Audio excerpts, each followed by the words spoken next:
La pieve di Sant'Andrea di Bigonzo si trova nel comune di Vittorio Veneto, ai margini del territorio di Serravalle, ed è la chiesa matrice delle antiche comunità cristiane della zona.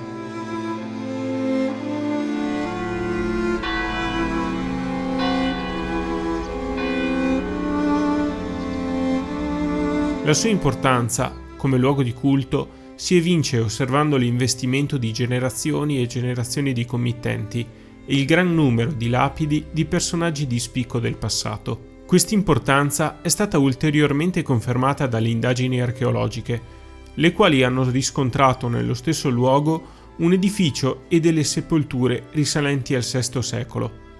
Da qui la storia della pieve trova un successivo punto fermo nel testamento di Gabriele da Camino del 1224 e nella consacrazione per mano del patriarca di Grado nel 1303. Lo stile dell'edificio è da collocarsi sotto l'etichetta del romanico, con la sua facciata a capanna e il tipico rosone, ma anche del gotico, con lo slancio del presbiterio e dei numerosi archi ogivati. La decorazione interna è però un'esplosione di XV e XVI secolo, con un tripudio di affreschi che interessano la superficie di gran parte delle pareti della navata e delle 4 cappelle angolari.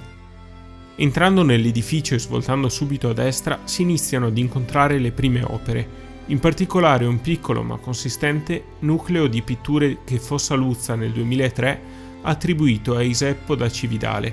Tra queste di particolare interesse è la Messa di San Gregorio Magno, dove all'interno di un finto altare dai tratti spiccatamente rinascimentali si apre una scena insolita. Il Papa inginocchiato di fronte ai simboli del sacrificio eucaristico e la sua stessa visione del Cristo Passo sorretto dai dolenti. Un dipinto dai caratteri devozionali non solo per i tratti molto caricati e coinvolgenti dei personaggi, ma anche per la presenza nello stesso affresco di un'orazione per l'indulgenza. Sul lato destro della navata si trova poi, sempre della fine del 400, l'altare marmoreo rinascimentale di Santa Caterina, dove alla statua in pietra della martire si affiancano altri interventi di Iseppo da Cividale e di Antonio Zago. Quest'ultimo ricopre un ruolo da protagonista all'interno della pieve, grazie al numero di importanti committenze che gli valgono sulla parete opposta ben 2 sacre conversazioni e l'intera decorazione della cappella di Sant'Andrea, collocata accanto al presbiterio, è interamente decorata dalle storie del santo titolare, dove interessanti sono le variegate espressioni dei personaggi, tipiche dello Zago, oltre che dalla presenza dei simboli di evangelisti e dei dottori della Chiesa sulla volta a crociera.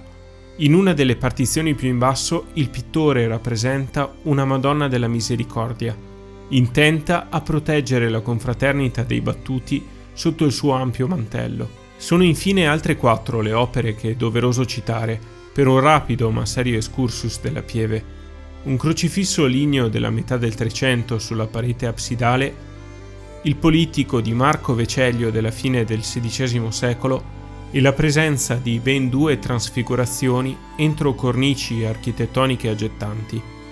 Queste sono rispettivamente opere del grande artista Francesco da Milano e del seicentesco Francesco Frigimelica. Solo il confronto tra queste 2 opere richiederebbe uno scritto a parte, motivo ulteriore per invitare senza indugio all'approfondimento di questo straordinario catalogo d'arte che è la pieve di Sant'Andrea di Bigonzo.